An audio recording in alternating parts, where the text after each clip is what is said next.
downtown committee is really highly engaged. So you'll be an active partner in this effort at every step of the way. And we have those meetings identified. One of the things that was asked as a follow-up to the interview we had on the 25th was a list of deliverables. And I'm not going to go through these. I just want you to have those as a kind of a graphic tool in identifying what the deliverables are at each stage of the process. And we can come back to that if you want to review that more. Project schedule, this was also updated just a little bit after our last meeting, just to identify the number of meetings. And so this shows that the process is about 11 months long that we're suggesting. And through that step, we have, or through that process, we have 7 downtown committee meetings identified, 3 community workshops, as I mentioned a little bit ago, and then a couple of city council reviews or city council meetings, either for review or for adoption or approval of the plan. So that walks through in a little bit of kind of graphic format what the schedule is. Before we get into community engagement, and we can go Q&A from here forward, or we're happy to kind of present ideas around community engagement and other aspects too, if you'd like. But I just want to mention the proposal, the fee proposal was for basic services around $80,000. And then we had 2 alternatives or optional services within our proposal as well. One was for exploring redevelopment alternatives for sites outside of city-owned sites or beyond city-owned sites. And that was in the range of $9,000. And then a second optional service, again for about $9,000, either side of 9, was to do a comparative analysis of peer cities, to pick 3 peer communities that you think are really good comparisons to Forest Lake and downtown, and for us to collect essentially some of the same information to the extent that we can collect that from communities. Same information we're going to be collecting for Forest Lake around investments, around retail sales, a number of other factors, and collect all those things and then compare all the communities that are your peer communities. So that's another about $9,000 item. So if you look at the basic services plus the 2, it's about a $98,000 plan from a fee standpoint. So that's really the overview I have for the proposal. And as I mentioned, we're happy to walk through community engagement at your pleasure, Dan, how you want us to do that. I think so I think community engagement has had a fair amount of conversation, and so I think maybe that's a good place to start tonight. So if you just want to walk us through more detail on community engagement, and then we open it up for Q&A on that topic and all other topics, might be a good way to proceed. Okay, that sounds great. Thank you. I'm going to turn it over to Rita, and I'll just advance slides as she asked me to, but we're going to talk a little bit about the details of community engagement. Rita. All right. So when we think about community engagement, we think about it in terms of kind of 3 different aspects. And this is a slide from the last time we saw you, and I wanted to keep it in just to kind of remind you about the elements that we talked about last time. We probably focused last time a little bit more on the virtual, just because that's kind of where we are at this moment, but we are starting to transition out from virtual into more in-person engagement again. When we put together a work plan and a scope, we see it as a starting point for discussion. So we certainly are open to ideas and preferences specific to developing the work scope. And then we also look at community engagement as an evolving element of the plan. We may put together an overarching, here's how we're going to engage the community, but we really see it changing and evolving as we engage the community, because new ideas, new approaches, new things may come. And so I don't want you to feel like whatever we talk about now means that's exactly what will happen as we move forward. So we had talked last time about social pinpoint. It is a specific software tool that we use. We found a lot of success with that. It is a virtual engagement tool, and it really provides an opportunity for folks to provide geographic-based feedback as well as ideas. They have a lot of different tools, including surveys, geographic-based ideas. We can do virtual meetings through there. We can have idea walls where people post ideas and upvote and downvote ideas. Our traditional method of community engagement is more the in-person.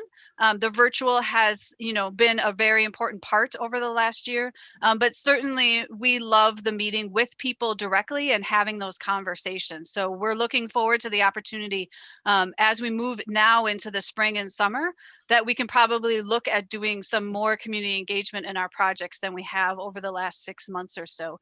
On the next slide, I brought just an example of the kinds of strategies that we look at when we look at community engagement. I've kind of group them into 3 types. One is just communication and making sure that the community has the information they need about what we're doing. So we recommend a project website, and then we generally work with staff on social media, press releases, to make sure that we're informing the community about what's happening all throughout the project. Then we look at virtual engagement. So the social pinpoint, again, is that website. It is an interactive tool. It's not just a place where you get informed, but people can actually place comments. They can see what other people have said. And on that site, we can do surveys, or we could do the traditional Survey Monkey if you're familiar with that. We certainly do those.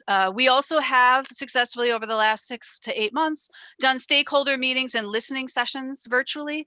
We even have an engagement platform that we're using right now that provides an opportunity for folks to actually provide online comments as well as listen to the discussion. So we're able to do that. And we have had virtual open houses. As I said, hopefully we'll be starting to move into more of the in-person again, and that we will do in consult with you, where the community is at, where your elected and appointed officials at, where you're at, about how comfortable we are and what those need to look like. Traditionally, our in-person would be something like a pop-up event. So I looked up, for example, you have 4th of July, you have a parade and a carnival and a music. Maybe that's a great place to put up a booth while people are out at the community if it's able to happen again this year. Art in the Park, I noticed there's a weekly farmers market. We've often used that as a means that people are traveling through. Obviously, that may gather more people than just Forest Lake folks, but those are also people you want to invite back into Forest Lake downtown. So it's not a bad thing to capture people from beyond just the Forest Lake residents and business owners. I noticed there's the Lakes Area Expo and the Lake Fest that the chamber's involved with. Again, there are a variety of opportunities, and what we would do is, as we come up to a new community engagement point that we want, then we start having those conversations. What activities already exist in the community that we could do? Do we need to do something separate? As much as we can, we like to do things, if it's appropriate, where people already are, instead of having them come out to a meeting. We also do stakeholder meetings, listening sessions, open houses, or workshops.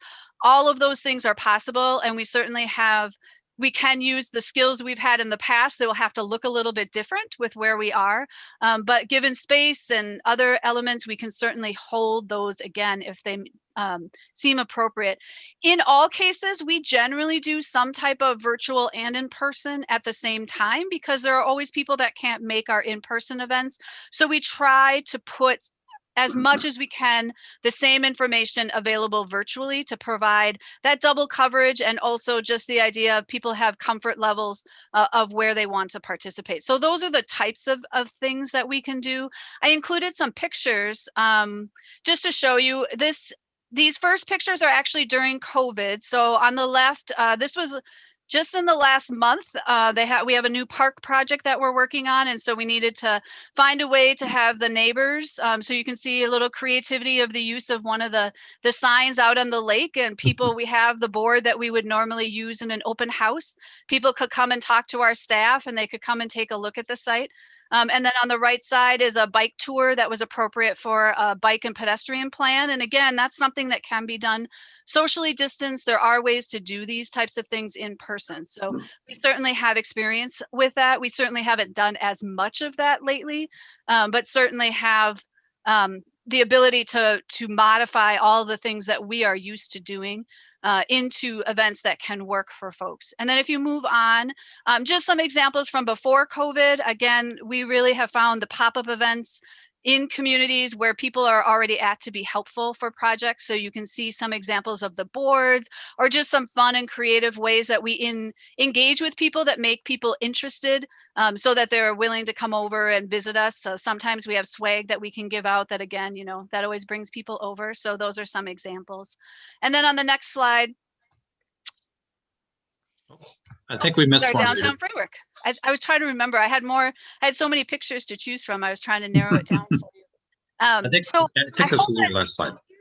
The community engagement part of it, we're certainly open if there are specific ideas that would work well in Forest Lake. That's what we're looking for. We really use yourselves and staff to help guide us about what's successful in the community. And we certainly bring our laundry list of ideas of things that have worked and things that you can say, yep, that sounds great. And as I said, we'll try it. And then as we need to, we'll make changes with your guidance about what we should do the next time we have community engagement.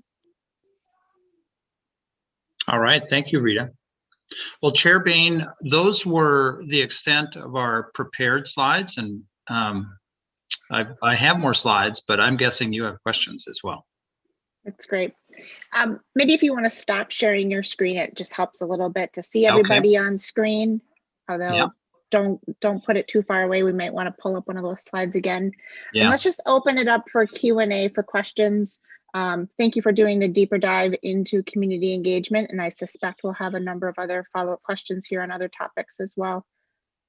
And go ahead, Finn. Oh, thanks. I never know where I fit into the queuing. At any rate, I have a series. I saw your hand up first. Okay, I have a series of questions, if you don't mind, and some thoughts. If the city is open, and I'm presuming, according to state standards, the city can be open to meetings, small group meetings within the city hall. If that's acceptable, I would like to be kind of assured that the planning group is quite willing to come to those meetings. I presume always 2 planners coming, and in groups of 4 to 6, maybe as many as 8, to have meetings, because I love the outward community approach. It works. It's fine for the general community, but I'm going to focus on the stakeholders downtown. And stakeholders downtown, I think many of them would really like to have that mask to mask meeting and really talk about their own personal, issues in this participation. I just want to be sure that we can really have a fundamental series of those meetings, because I myself would love to meet for a half an hour to an hour with the planners myself, with things that I might say after 20 years of involvement in downtown development. So if that's comfortable for them, I would like that to be a real priority in where we're going. Well, I can say I can't wait. I can't wait. I look forward to that so much. And we, as Rita mentioned, we're already doing more and more in-person meetings now that COVID has eased a bit, and we just expect that to continue. So you can count on that. Okay, great. I'm not inclined to adopt any of the additional services. I think somewhere within the scope of the planner's expertise and experience, and wanting them actually to focus uniquely on Forest Lake without any other encumbrance, because I don't think there's many that are going to fit the dynamic that we have here in town. I don't have any real value in those, but if you'd want to promote those, I'm willing to listen. We really put them out there for you to think about. We're not suggesting that you cannot have a great downtown plan without them. They really are services that are above and beyond the baseline of a very solid and good downtown plan. So it's completely up to you. We're happy to describe them more if you'd like us to, but we don't feel the need to promote those.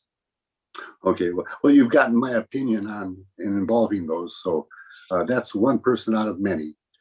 I'm the one here that probably doesn't view the downtown dynamic within the constraints we have given you. It's a very small geographic area. The amount of land that the city owns that's independent is constrained as well. The limits are certainly, the area is just small. We have the fixed objects that aren't going to change. We have the transition pieces that will change over time. And we have the open land that is going to be developed in some fashion over time. And so the dynamic that I see is pretty well defined. The infrastructure, you'll learn about where we stand with utilities. The major arteries are quite clear and maybe have some variation to them. And after that, I start to look at individual ownership. So I tend to head toward filling the holes with the logic that the holes need to be filled with. And so private ownership to me is terribly important. Those individual stakeholders that are downtown are terribly important. And that's why I want them in a conversation that's tremendously strong. So I think you'll even have some trouble coming up with 3 distinct variations that do anything other than plug another marketplace into that hole as you go through. And then when you move on to develop that final intonation of what you think is the ultimate plan, I think that's also hard to come up with, because I think the 3 variations might actually be the thing we want to look back on in 3, 4, 5 years as the marketplace really drives this story. And so those are my thoughts. That wasn't really a question. We've gone through such a transition downtown. There's one building could add $20 rates for square footage, and now it might be $10 in the same building.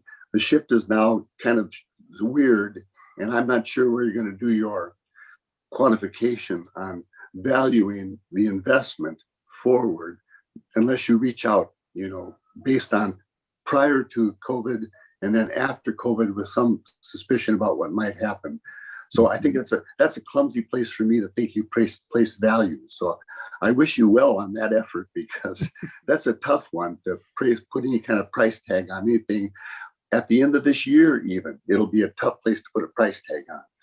And so those things are the confusing parts that I'm hoping you can remedy with your planning. But I do see a very clear dynamic in downtown Forest Lake. And the 3 variables will be unique. And I look forward to seeing how far you can push this story. But I think it's going to be planting new and varied pieces in the same holes. So there's my theory about it all. And I'm just hoping we can, again, the final point is I want to draw the businesses in to conversations on a small scale where they can face you and talk about their personal wants. And I will arrange for those businesses to come forward any way that I can to help this process, because I want them to talk about their ownership, their future, and their businesses.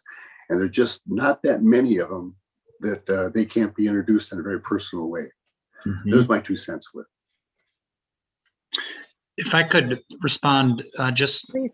on one of those points, it's not uncommon for us to maybe come to a refined plan or decisions about the public realm investments that the community is interested in making over a period of time within the lifetime of a downtown plan, but then leaving what I call flaps, but essentially alternatives on the table and within the plan for things that are outside maybe the control of the city. So in other words, private properties or even publicly owned properties that are being explored for redevelopment, just because a lot of times the market dictates whatever developer is ultimately chosen is going to have a large say in what ultimately gets done. So to leave multiple options on the table in the plan is not an uncommon thing. And I think that speaks to at least an aspect of your comments. And it does, yes. And I think when we look back, as you do with these plans, because they don't happen all that fast, you look back and say, well, it could have been this, it could have been that. And what really drives it then is the marketplace. Somebody decided they wanted this idea, this opportunity. And that's what really happens. So we got to just open that opportunity up to all those aspects. So I like the looseness of the 3 concepts. I'm not totally sold on refining it down to one final one. I Great. think your schematic presentation of 3, if done as well as I think they will be done, to actually enhance it with a final note, iteration may not be all that important. Okay, great. If I could piggyback a quick comment and clarification on one of Mark's questions, and then a follow-up question on one of his other items. So the city council did allow for the community room at City Hall to be opened up for groups of up to 10. And so that should be, amenity should be available for the types of meetings that you're talking about, Mark. And then just a follow-up question related to the additional services. When are those typically purchased at the front end of the package as part of the full engagement, or is that something that we can get a little further into the process and decide yay or nay on some of those additional services as we become more informed about our own particular needs? Actually, it varies a little bit with both of them, because the one that is the comparative analysis, that's analysis that really is beneficial to the process if it's done at the front end. So that one kind of is, but the alternatives analysis really won't come until at least midway through the process. So that one is more flexible. I would say though, with the comparative analysis, it probably wouldn't make sense for this particular process to do that unless you decided to do it at the front end. At the front end. Okay, yeah. That makes sense. Karen, I see you've got your hand up. Go ahead. I was just wondering, I've been in and out of these meetings and there've been different boundaries. When we're talking about the downtown, what boundaries are we in? From Mallards to Broadway, or does it go down to 8th? Where does it end? Yeah, Dan, you want to? Yeah, just give me 1 second. I got a map that I'll pull up and I just got to try to find it here in my files. While Dan's pulling that up, let's go on to other questions and we'll come back to that one once he's got a visual. Leif, go ahead. Yeah, Bruce, I had a follow up on that optional service about the peer review. Are those cities that are selected by other cities that have done this, is that aspirational comparison? Like here's 3 or 4 other cities that I think are similar to us, but they're a little bit further down the road from a development standpoint, and here's what's kind of discovering what's possible? Or is it true peer, like, here's where Forest Lake is and here's where this city's at, and like how are they stacking up in their current state? It's totally up to you how you want to formulate that. If it were me, if I would advise you on that, it would be to kind of do a little bit of both. I think it'd be great to pick a community that is well regarded, well respected within your community that's out there. Whether it's whomever, Stillwater, or whatever community you really have high regard for, that you would like to achieve at some point in the future, aspects of that community, that would probably be a good one to include in that analysis. But maybe there are other communities that are kind of right in your situation that would also be good. And I think it's absolutely fine to pick from both of those categories. You probably want to pick communities that are relatively your size, or at least a size that you are expected to grow into over the next 10 to 15 years. So there are certain maybe criteria or suggestions that we would have about picking those, but I think it can be pretty broad. I will say one of the things that really matters if you decide to do the peer analysis or peer review, some communities have really fantastic baseline information that we can glean from them. Others don't. So that would be part of the suggestion that we would probably make too, is to pick communities that are really good at keeping data. That's great advice. What other questions do we have? Or Dan, and pop in here whenever you're ready. Jerry, go ahead. Yeah, I think one of the keys to any project like this being successful is communication. And that was one of the 3 topics you talked about here on one of your slides. Under communication, you had website, you had social media, and you had news releases.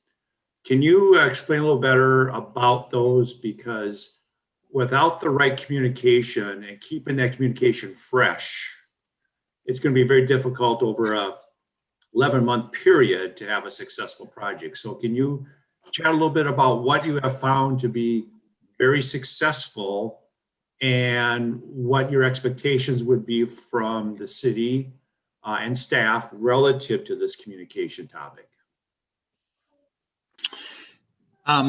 Rita, I'm going to ask you to talk about that in just a minute, but I do want to mention one thing regarding that. And communication, and that is, communication is a two-way street. So there's information that we want, as we're going through the process, that we want to get out to the community. And to me, that is informational. That's information we want to express to the community.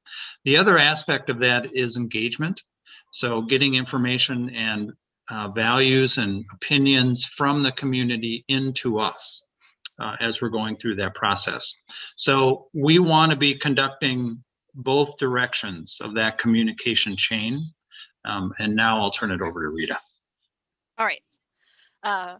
So there are a variety of tools that we've used, and one of the elements that we are at this point with communities is to try and identify the typical communication tools that are going to work and use them regularly. So for example, in some of the projects, most of the projects we do, there is some form of page on the city's website that is the home base for the project, and that can be kept up to date with information from this committee meeting, information about where we are in the process. We also have the ability on that virtual website, if we choose to use it, where we might do some online type of engagement, to actually have a web page there that is where people can provide us and information as well as exchange information with the community. So we typically look at it as something that we update, particularly around those community engagement points, but also as we move through the process and there's information that we are able to share with the community.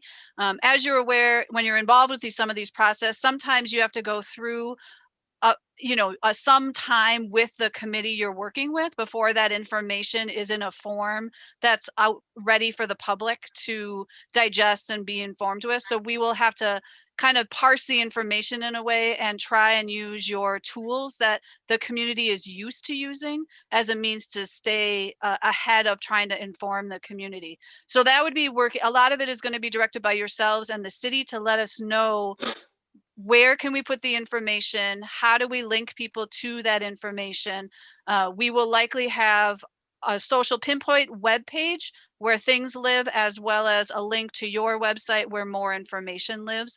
And we keep it up to date as we have information that's available for the public to review and to stay involved. If there's specific strategies, we're happy to include those in the process as well. The social media, we usually work with city staff on using your channels instead of introducing a new channel that's us, because our goal is that it's your project and people will communicate with you on a regular basis. We don't want to interject ourselves as the keepers of all the information about the project. At least that's always my opinion, is we're trying to build your sense of the information and your community buy-in and support. So it'll be that kind of working relationship, a collaborative working relationship with you.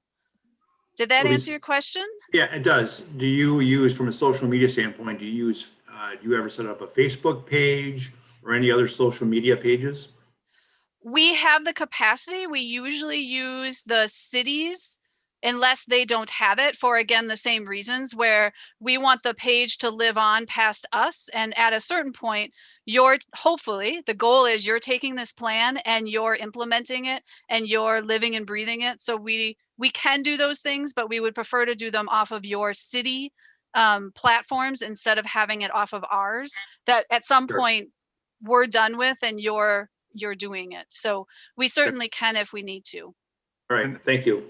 Maybe a good opportunity to jump in. And Dan, I know you're probably going to talk about kind of the city's platforms and our reach, and that's a great topic. Also, just a point of information for this group that you may not be aware of, but the city does have a new staff that is just started in the last month. And she is a split role between parks and communication. And so we'll be a vital resource to partner with Dan as we're working through that communication plan. And Dan, I know you've got some stats on our social media footprint, and you want to maybe talk about that too as well. Yep, I can do that. And I did locate the map, and I learned don't reorganize your files before a meeting because I couldn't find the map right away. But I do have the downtown map that we're referencing. But to answer your question, Jerry, about the city's current channels. So we do currently have a Facebook page that has approximately 8,200 between likes and follows. So we have a pretty good reach there, 8,200 people there. We also do a weekly email that gets sent out. The subscriber list right now is 575 there. So we do, that list actually has been growing in my tenure here. I think it started at like 50 and now we're up to 575. So we're seeing some pretty good growth in there as well. And in particular for this project, we're actually right now, Jackie's working with Nextdoor to get us set up on Nextdoor, the neighborhood application, considering that this seems to be a pretty good fit to really start to promote on the Nextdoor app. So we're looking at getting a government account set up there. So those would be the primary social media channels that we would use for this project, but also have a web page and on our existing site, all that access would be there as well. So sort of bringing all of our current resources to the table so we can get this promoted as wide as possible for the planning group. And then I do have that map here, and I'll get that shared here. And just so everybody's aware, who hasn't been a part of these previous meetings in terms of this map, this is the downtown core. Then we brought this out to the planners. This was the area that we talked about if somebody was asking, what's your downtown? This was the boundary that we set, which is 4th Avenue Northwest on the north, 3rd Avenue Southwest on the south, and then 3rd Street on the west and the lake on the east side. But these aren't hard and fast boundaries. These are flexible boundaries. These are sort of, it's not like kind of coming into a political boundary where it's like goes from one country to the other. These are designed to sort of, there's going to be a little bleed through on all of these as we kind of get this, hit these borders. There's going to be times where that's going to kind of bleed down further to the south, further to the west as well. And then included in the scope that was sent out, we also put in this map here, which I apologize for the low quality of the map, but this was one that was actually done when we did our trade district analysis through the Humphrey Institute last year. It included also this trade district, the highway trade district over by I-35. So this was included in our request for, or the scope of work that went out, because we didn't want just downtown kind of studied by itself without incorporating at least a little bit of acknowledgement of the larger area out there towards the west. So that's the primary areas that we're looking at studying within this current downtown plan. But again, these areas, these aren't hard and fast boundaries. These are just more to kind of orientate everybody to downtown. And then, if these are, kind of flexible to the east and west and north there a little bit, or excuse me, the west, north, and south, not the east, because you're hitting the lake there. And I see your hand up. Go ahead. Who are you talking to? Me? Yes, Mark, go ahead. Oh, okay. Well, showing the two map areas, it got me confused again. It's the downtown area I'm talking about. When you ask the planners to think about the other area, what are you asking them to do? Be aware of it. If you're not familiar with Forest Lake and you realize that, there's a whole retail corridor that exists, not that far away, and we talked about in the past about the need to bring people in off 35 and get them to downtown. So there's going to be a little bit of flow between that trade district that's adjacent to 35 to get them to downtown, because not everybody's going to come in there on 61. Some people are going to come in via 35 and Broadway as well. No, and sure, and understood. And any planner would have to acknowledge the greater surrounding, but the focus in their planning dynamics and their schematics will be the downtown area. Correct. And when I sent this out, I also looked from the perspective that not all the planners that got it had familiarity with Forest Lake. And I wanted to give them at least a one-stop shop where they could look at it and say, oh, this is the two trade areas that we have within the city. Because awareness is inherent in what they're going to do. So I'm cool. Susan, go ahead. Judy Huntosh was going to speak for the Downtown Beautification Group, and she was not able to be this evening.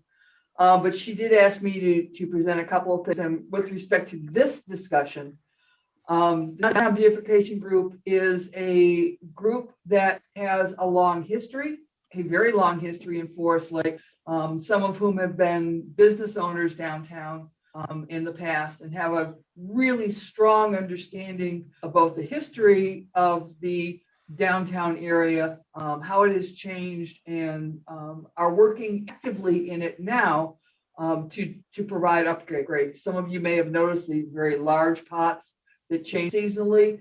Mr. Roberts has worked with the group and just done amazing work with us to change those pots out and keep them a really great focal point.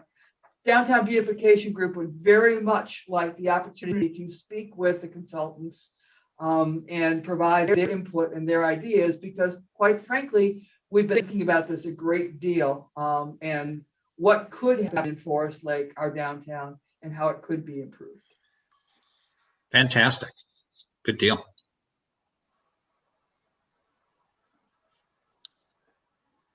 Other questions? Go ahead, Mark. I'm really hoping for more questions from more people, to tell the truth. This kind of gives us a sense of the participation that's at this level. And the open house stuff and the broader community stuff will happen as it does kind of organically. That's why I think the focus that I have is in the stakeholders in the downtown arena. I do expect from the planners to have a great awareness of our surrounding marketplace and bring that to the table. And so I'm still stuck on that valuing the additional services, but we're going to talk about that later when we make a decision about how to move forward, I'm sure. The meeting forums that we might want to have in the future, do we work through the EDA? Me, for example, let's just take me. I want to talk to them a lot. And I got a lot to say. Do I just simply bring questions forward to the EDA and then get allowed to talk to the planners? How is this going to work? Can I have direct contact? How does this work? Because some of the individual business owners that I know would probably like to, not be too formal about it, but know that they can come at a given date and meet on their own premise for their own reason. So maybe the meetings aren't all at City Hall, but let's say they are at this point in time, just to be safe. So do I work through the EDA? Do they work through the EDA? How do we set up the meetings with the planners? How do we go about that? Bruce, you want to maybe speak, Bruce and Rita, maybe you want to speak a little bit more broadly around how does that project plan start to come together from a little more granular level, and kind of scheduling and kind of getting some logistics with some of the interested parties? How do you see that working, and how does that go through the EDA, the downtown committee? Just talk to us a little bit about how does that level of definition start to come together? Yeah.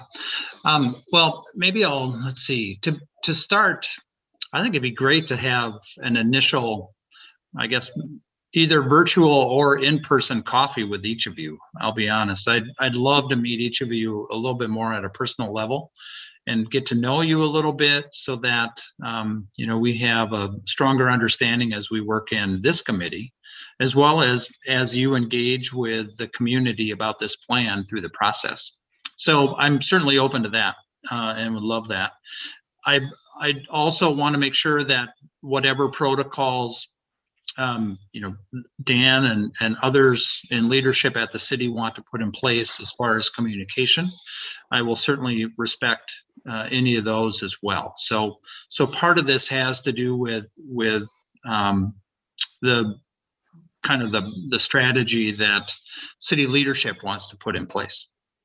But as far as getting kicked off at a more granular level, I think we want to identify who the stakeholders individually, as well as stakeholder groups, are that we want to begin meeting with.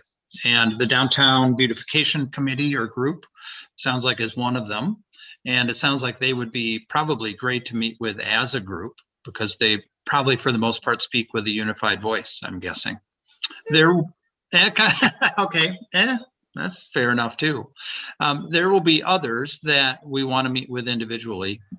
Business owners are a great example of that, because they have very specific interests. Sometimes they don't want their interests known by others, so we obviously will keep those confidential at their request. So as we begin the process, identification of stakeholders and getting those initial meetings and conversations set up is really task number one for our process and getting those started. But building a more of a personal relationship with each of you is really important to me as well. And I think it is to Rita as well. Terrific. Karen, I see your hand up. Go ahead. And then Blake after Karen.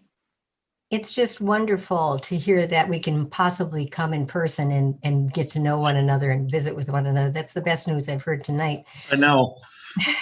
But as far as outreach, I'm a member of the Rotary. We're always looking for a speaker to come in and share with what's going on in the city. And there's a lot of business people in there. The Lions are also very interested all the time. Community Ed has a great outreach for people. And so I think even the Everyone Belongs group that's just kind of in an infancy stage right now, if we can just identify some of those groups and be able to meet with some of them in person and share with what's going on, I would love to be able to get you as a speaker for Rotary if it'd be possible. Absolutely.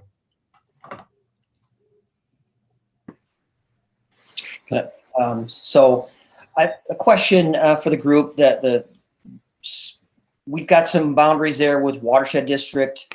There's some talk about expanding the marina, so you have some boundaries there with the DNR.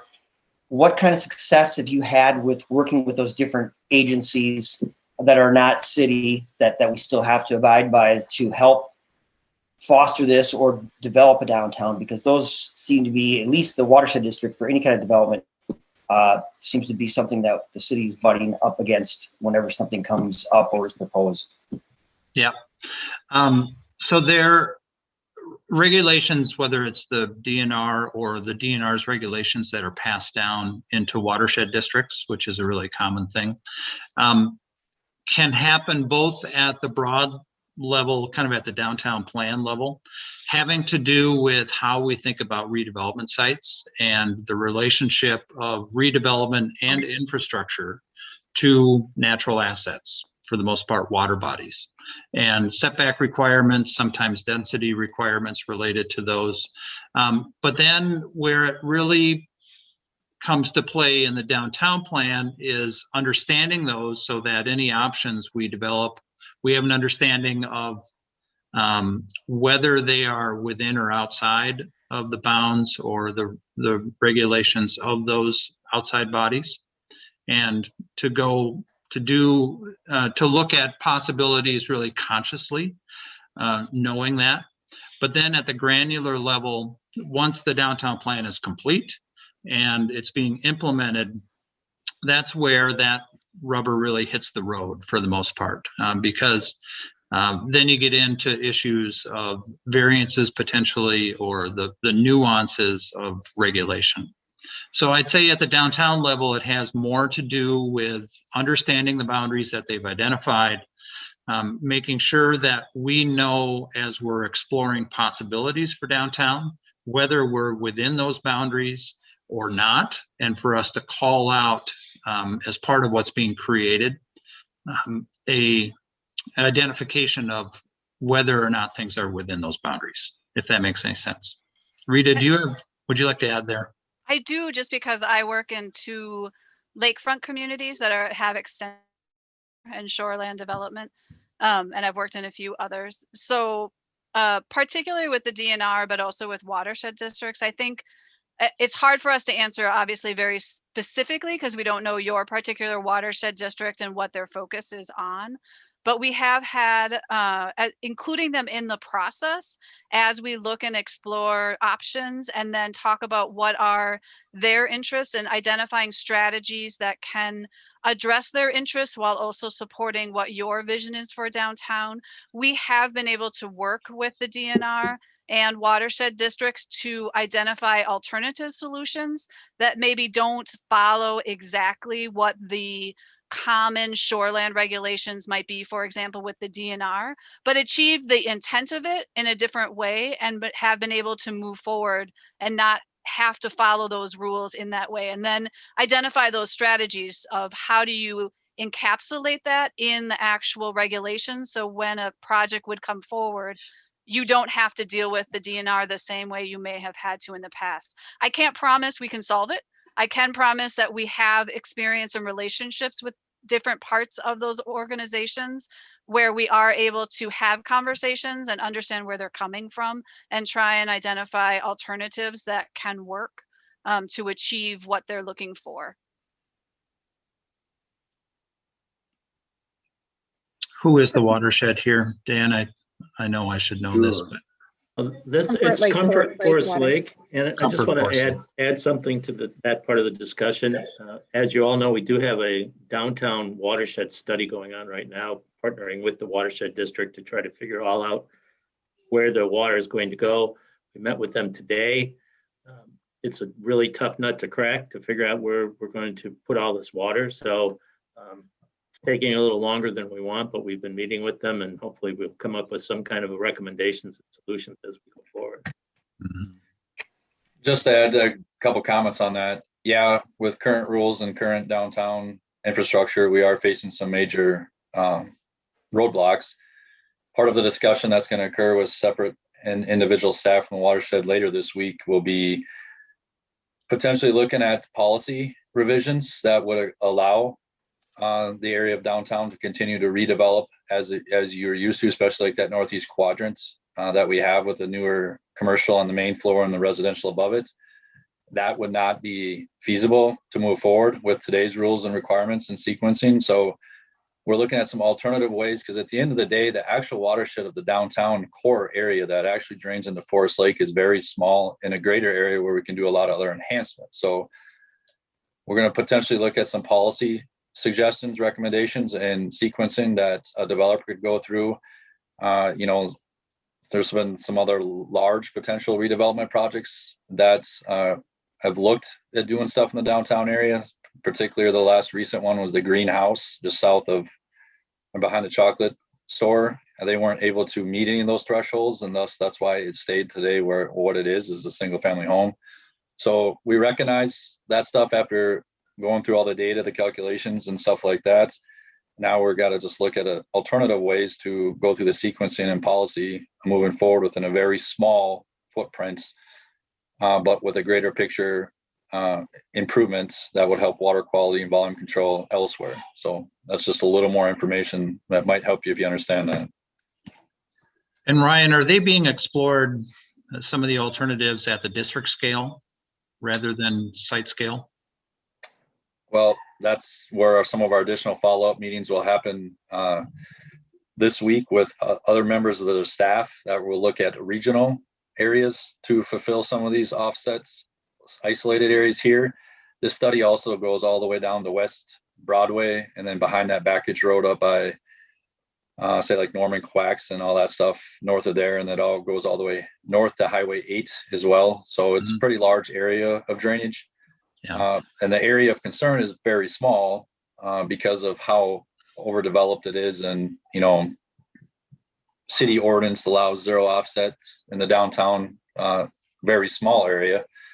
And that's with the vision that is always wanted to be maintained is we don't want building and then all of a sudden lose a bunch of buildings and have infrastructure in the middle of that. And we want to continue that walkability, that storefront, and then see how we can continue to achieve that. And it's going to take different ways of thinking and implementing stuff in the future in a very small area of a watershed. Mm-hmm. Blake, I think you had your hand up, so if we could go Blake and then, well, Mark, I see you've got your hand up as well. So I was just going to say Rita's comments. I appreciate that. I think that, those Watershed District DNR, they're all there for a reason, but we have a vested interest here, and we need to push back to some extent. And I think having a planning group that's willing to help us do that so that we can still achieve clean water and all the rest, but to really help with this development, you can't be handcuffed the way that we currently are. So it's good to hear what Ryan just said, but more importantly, Rita, I appreciate the feedback there on your experience and wanting to maybe not, completely throw what they're saying out, but at least try to work with them and get a little bit of the ground there.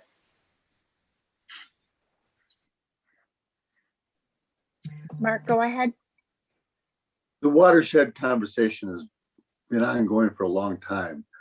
The restriction to development and a value in investing in downtown needs to sort of struggle with that. And so I think the pace of the planners, excuse me, the pace of the planners' investigation might be stymied a bit, especially when it comes down to their capital improvement investigations, until we can answer this question. Because in reality, if we can't put density downtown, I mean, really density, be able to take at least the same footprints, if not more, and go vertically, then you're going to have a real hard time investing in downtown. And so somehow this struggle has to come to some kind of understanding, offsite or otherwise, before I think anybody can say, here's what we can do downtown. So that might set the pace, and that might be a slow conversation to be realized. Yeah, that was part of the reason I asked the question about whether district scale strategies were being explored. My experience, I think our experience in the past with watersheds is that their regulations, their regulatory approach to, on a site by site by site by site scale is often really different than when a community has a district scale vision for how it can address some of their goals. And that could be part of the exploration of the downtown plan. But it sounds like you already have a, work underway with the watershed looking at the downtown. So that's good. I saw a hand up from Jerry, and then I think Susan, you had your hand up as well. Go ahead, Jerry. I think this ties directly into the schedule. And I was going to bring this up before this whole discussion came up with relative to the watershed district. But Bruce, you mentioned earlier, and your schedule shows an 11-month schedule, which I assume is going to slip a month because this was starting February 1st, which we're not starting February 1st, so really March 1st now at the earliest.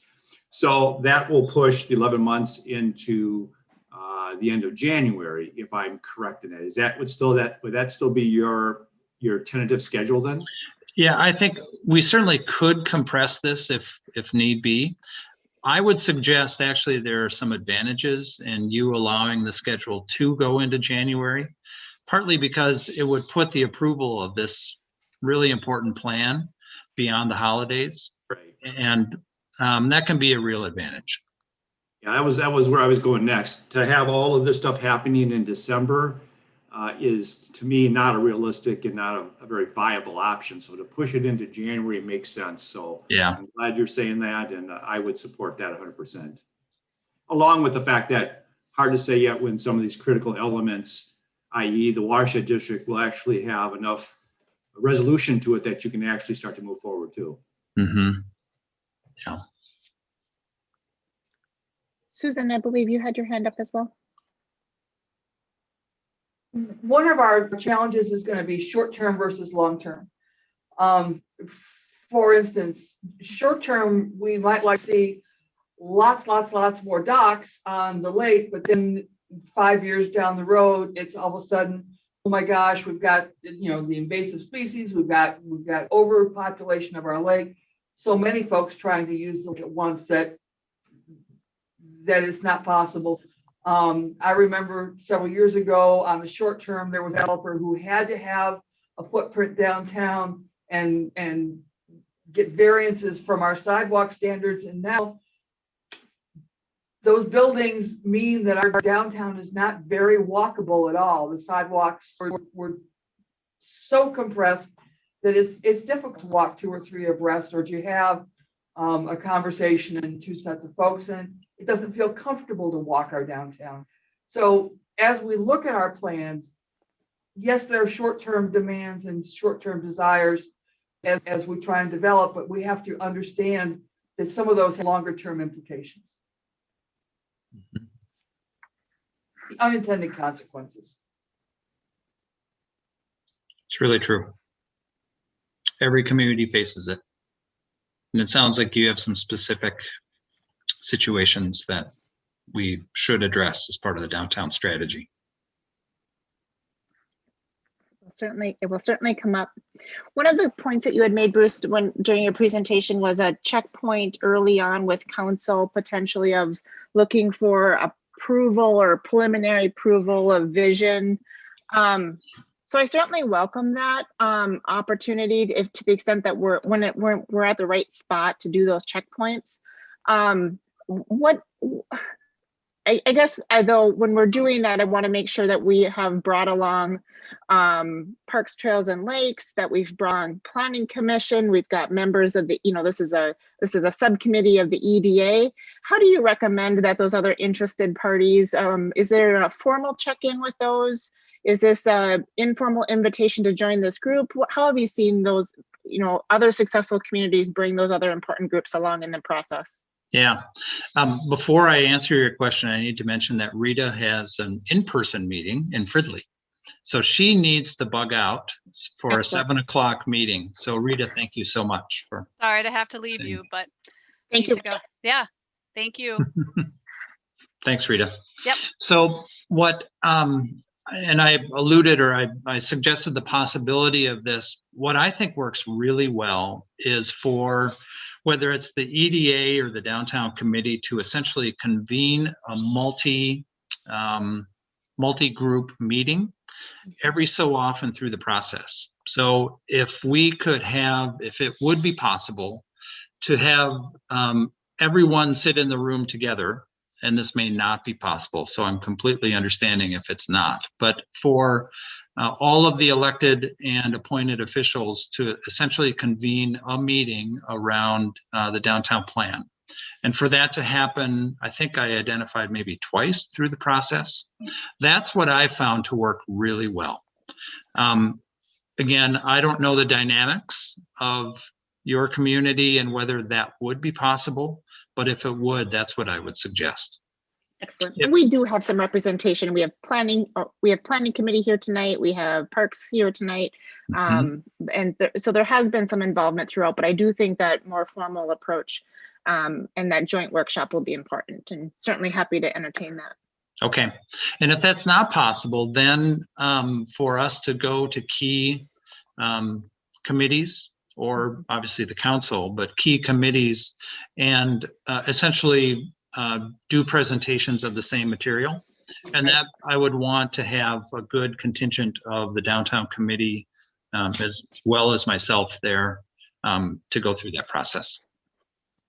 Excellent. Other questions we have for Bruce this evening?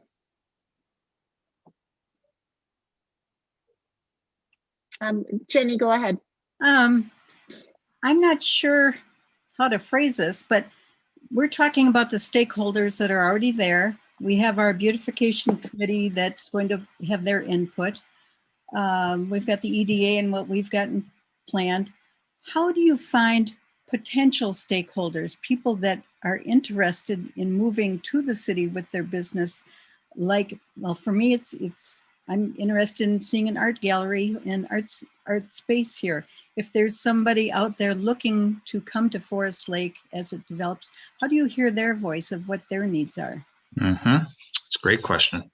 So we have built into the process communication with developers, not so much with businesses though. And I think that's really interesting, Jenny. The thought of reaching out to businesses that are in, maybe they're in neighboring communities, maybe they're folks that you all know of, who should be part of our stakeholder set. And I'm completely open to that. I love that idea. If you or others on the committee or others in the community have thoughts about specific businesses that maybe have interest in downtown Forest Lake, and if you don't, maybe there are other businesses that we could at least get opinions from, and we know that this is possible, get opinions from in other communities who have businesses that are of the ilk that you would be interested in. For us to hear their thoughts and opinions, I think we should add it. I love it. Yeah, thank you.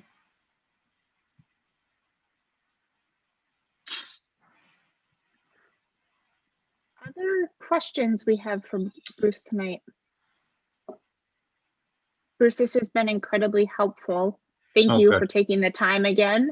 Every time we talk about this topic, we all, it's a great opportunity to kind of gather where there's consensus, and it's fun to see the ideas start rolling. So thank you for taking the time. Dan, do you want to Absolutely. maybe walk us through next steps as it relates to this group? Yeah, what I kind of gathered from the conversation. So, I mean, next steps would be to bring that proposal back to the EDA for consideration. I mean, obviously we have the prices within the budget to make sure, what's it look like from a budgetary impact standpoint? What are those, what's the consensus on those alternatives, those extra projects that they put in the scope? I can bring all of that, along with the, kind of the more financial analysis portion of it back to the March 8th meeting, for the EDA to consider, because the EDA would be the one that would authorize the proposal for the downtown planning. So the plan at this point, kind of based on the conversation tonight, I'm sort of still hearing that, what I'm guessing or anticipating is that this committee is still interested in pursuing with HKGI. I didn't see anything that was a major, or hear anything that was a major stopping point, in terms of the conversation tonight.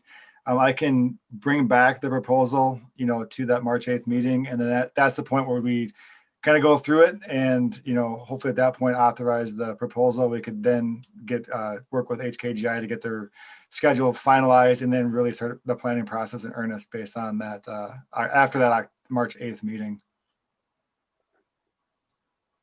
Sounds great to me. Before we move on to other topics this evening, any final wrap-up thoughts or final questions from this group? All right. Thank you, everybody. Thank you, Bruce. Susan, the downtown group did have some other questions, I think, that you wanted to ask tonight. Just wanted to make sure we had that opportunity. Thank you. And as I said, Judy Huntosh was going to bring these up, representative of the group, but was not able to be here this evening. Last fall, the group had, the beautification group had gone out and found a financial donor for a sculpture in downtown. And we wanted to know where is the city on the location of that. We have tried to make the artist available. The artist is very well, having done city installations in the past, of some of the safety and insurance and those kinds of requirements. But we really like very much to know where the city is at in our proposal and what our next step should be, so that we can, when spring comes, it will sometime, maybe, have installation completed. Thank you, Susan. I also had an opportunity to recently have coffee with Connie and Jerry, so it was great to catch up with them. Dan, do you want to maybe talk about some of the next steps related to the proposal and the sculpture? Yep. No, I think it's we're still open to having those conversations of getting that location determined and getting sort of that long-term, plan for that sculpture there. I mean, if you recall back when this thing first started, it was brought up with the need for the city to have the memorial policy or a sculpture policy in place moving forward. But also at the end of that meeting, we made sure to decouple this particular installation from that larger policy. So we didn't want that larger policy to slow down this particular installation. So the city is still willing to have those conversations on placement, on making sure that we have all those things in place to get this particular piece installed within the city, given the fact that this is one that is here. And then on the long-term policy discussion that has been added to the Park Lakes and Trail, they're going to start looking at what it takes to get that monument policy in place. So while we're working on a long-term monument policy, that's not going to basically prevent this particular sculpture from being installed. So happy to work with the group to get that location determined, get that nailed down, and get everything ready to go for a spring installation of this particular piece. So willing to have those conversations, and whenever we can get those meetings scheduled, happy to do so we can get that taken care of in 2021. I will also add, I think there was some questions on, go ahead, Susan. For the rest of the group members, this is not something that is 60 feet tall and 40 feet around. It is a sculpture with a series of various fishes that are found in Forest Lake. It's fairly unique. It's kind of a fun sculpture, but it can be placed so that it is permanent, but it would not take more than two men and a boy, my grandma used to say, to move that if it needed to be moved, for instance, away from a particular park location. I think also there was some question on location of that, and so one of my pieces of advice is we should get that in front of Parks, Trails, and Lakes, just as it's part of what they do, and wanted to certainly make sure they were on board and certainly get their questions answered as well. Karen, go ahead. Oh, and you're on mute.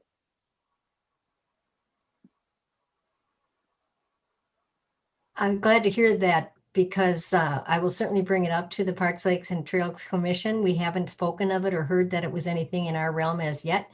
And as far as location, we'd be happy to weigh in on that. And I'm so happy to see it still on everyone's plate, because I think for all parties involved when it started, this was a very positive event. And I'm glad to see it still going forward.